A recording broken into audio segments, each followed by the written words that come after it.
اس وقت جو ضمنی الیکشن ہو رہا ہے اور اس کے بعد بلدیاتی الیکشن پنجاب میں بہت اہمیت کے حامل الیکشن سے جنرل الیکشن سے پہلے ضمنی الیکشنز کی اہمیت اور اس وقت بڑھ گئی جب مریم نواز صاحبہ پی ایم ایل این یعنی پی ڈی ایم کو کمپین چلا رہی ہیں اور عمران خان خود اتر آئے ہیں پی ٹی آئی کی حمایت میں. اچھا، ابھی اس الیکشن کی اپنی جگہ بہت اہمیت ہے، لیکن اس وجوہات سے بھی اہمیت ہو گئی ہے کہ ایک بڑا ضمنی الیکشن اس وقت ہو رہا ہے جب پی ٹی آئی اپوزیشن میں ہے اور پی ڈی ایم جو ہے وہ حکومت میں ہے. لیکن دیکھنے کو جو آ رہا ہے وہ یہ آ رہا ہے کہ اس 20 الیکشنز کے اوپر پی ٹی آئی لڑ تو رہی ہے، لیکن اس کے ساتھ ساتھ اس الیکشنز کو مکمل طور پر متنازع بنا چکی ہے. جب ہم یہ سوال کرتے ہیں کہ ایک ایسا الیکشن جس کو پی ٹی آئی متنازع بنا رہی ہے اور لڑ بھی رہی ہے اور یہ بھی دعویٰ کرتے ہیں کہ ہم جیتیں گے، لیکن اس کے ساتھ ساتھ 3 اہم ترین اداروں پر نہ صرف ایک طرف الیکشن کو متنازع کیا جا رہا ہے بلکہ 3 اہم اداروں کے اوپر سنگین الزامات بھی لگائے جا رہے ہیں. الیکشن کمیشن کے اوپر سنگین الزامات ہیں کہ جناب وہ پنجاب حکومت کے ساتھ مل کے اس الیکشن کو جیتنا چاہ رہی ہے. انتظامیہ پہ سنگین الزام ہے کہ جی پنجاب حکومت کے ساتھ یا حمزہ شہباز کے ساتھ مل کر ان الیکشنز میں دھاندلی کر انہیں جتانا چاہ رہی ہے.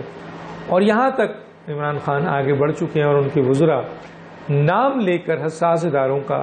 کہہ رہے ہیں کہ جناب وہ ان الیکشنز کو جتوانے میں آپ کے یعنی پی ٹی آئی کو ہروانے میں اہم کردار ادا کر رہے ہیں. لیکن جب اس سلسلے میں تینوں سلسلے میں پی ٹی آئی کے لیڈرشپ سے عمران خان سے ان کے وزراء سے مانگا جاتا ہے کہ آپ کے پاس کوئی ثبوت ہے، کیونکہ خود جب عمران خان صاحب کے اوپر الزامات لگتا ہے، ان کی فیملی پہ الزام لگتا ہے، خاتون اول پہ الزام لگتا ہے، ایون فرح گوگی پہ الزام لگا، تو عمران خان کھل کے آ کے انہوں نے کہا کہ بھئی اگر آپ کے پاس ثبوت ہے تو لے کے آئیں. تو یہ چیز تو ان پر بھی لاگو ہوتی ہے کہ پاکستان کے اہم ترین حساس ادارے آج جبکہ وہ نیوٹرل ہیں، آرمی چیف کہہ چکے ہیں کہ حساس ادارے کسی سیاسی معاملات میں انوالو نہیں ہوں گے، تو آپ جب الزام لگا رہے ہو، اتنا سنگین الزام لگا رہے ہو، نام لے کے الزام لگا رہے ہیں، پھر آپ کو ثبوت دینا چاہیے. تو پھر جب ہم بات کرتے ہیں کسی اہم ترین انالسٹ سے یا صحافی سے یا کسی اینکر پرسن سے، تو وہ یہ کہتے ہیں کہ دراصل خان صاحب کو اپنی شکست کا پتہ ہے، اور جب ان کو شکست کا پتہ ہے تو اس سے پہلے کہ وہ الیکشن کی طرف جائیں اس نیریٹو کو بلڈ کرنا چاہتے ہیں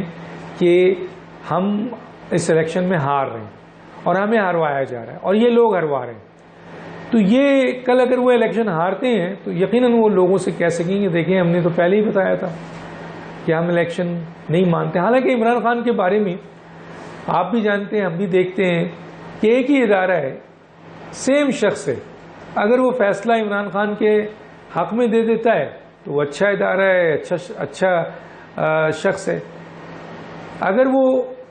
وہی 3 دن بعد غلط فیصلہ دیتا ہے تو اس پر سخت تنقید کرتے ہیں عمران خان. تو گویا اس کا مطلب یہ ہے کہ یہ ایک رجحان بن گیا ہے یا یہ ان کا ایک رویہ ہے کہ وہ اس کو امپلیمنٹ کر چکے ہیں وہ ان چیزوں کو، اور اس پر پرزور اس کو پر اٹیک ہے کہ وہ یہ تاثر دینے کی کوشش کرتے ہیں کہ جو چیز ہمارے حق میں ہوگی، ہمارے مفادات میں ہوگی، ہماری خواہش کے مطابق ہوگی، اس کو تو ہم مانیں گے، جو چیز نہیں ہوگی اس کو ہم نہیں مانیں گے. تو اس لیے پہلے بھی ان کا یہ رویہ رہا، اب بھی یہ پریشر وہ ڈال رہے ہیں کہ جناب اس لیے نہیں کہ وہ نیوٹرل ہو جائیں، اس لیے وہ ڈال رہے ہیں کہ آپ کا کہ یہ لوگ جو نیوٹرل ہو چکے ہیں وہ انہیں سپورٹ کریں جیسے ماضی میں سپورٹ کر چکے ہیں. تو بظاہر یہ اس وقت صورتحال ہے. کچھ لوگوں کا خیال ہے کہ جی الیکشن کمیشن پہ بار بار اٹیک کر رہے ہیں عمران خان، اس کی وجہ شاید الیکشن کمیشن کو متنازع بنانا ہے، کیونکہ آنے والا وقت ایک بہت اہم فیصلہ کرنے جا رہا ہے فارن فنڈنگ کا،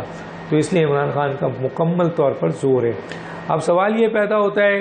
کہ اس الیکشنز میں دھاندلی کس حد تک ہوگی، کون کرے گا،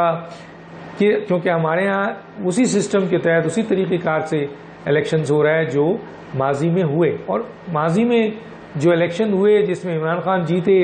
وہ تو صحیح الیکشن رہا بقول عمران خان، یا جو لوگ ہارے انہوں نے بھی دھاندلی کا الزام لگایا، تو سارا نزلہ گر جاتا ہے ہمارے اہم ترین اداروں پہ یا الیکشن کمیشن پہ، کیونکہ کوئی ماننے کو تیار نہیں ہوتا ہے کہ ہم ہارے ہیں۔ اب بھی جو الیکشن ہو رہا ہے اس پہ کم از کم پی ٹی آئی پہلے سے اس کو متنازع بنا چکی ہے اور اپنے لیے راستہ ہموار کر چکی ہے کہ ہم یہ الیکشن اگر ہاریں گے تو ان لوگوں کی وجہ سے ہاریں گے۔ لیکن پی ٹی آئی ایک چیز بھول گئی کہ اگر وہ الیکشن جیت بھی رہی ہوتی اور اس نے یہ جو بیان دیا ہے تو اس کے وہ ورکر، وہ ووٹر جو نکل کر ووٹ ڈالیں گے، جو بہت محنت کریں گے، جو فائٹ کریں گے، وہ ڈیمورلائز ہو جائیں گے کہ جی ہم تو پہلے ہی ہار رہے ہیں، ہمارے لیڈر ہمارے قائد نے تو کہہ دیا ہے کہ ہم ہار رہے ہیں اور ہمیں ہرایا جا رہا ہے، تو پھر ہم محنت کیوں کریں؟ تو اس کا ایفیکٹ بھی پی ٹی آئی پہ اچھا نہیں پڑے گا۔ دیکھتے ہیں 17 جولائی کو کیا ہوتا ہے۔ ڈاکٹر انشو یاد دیجیے۔ اللہ حافظ۔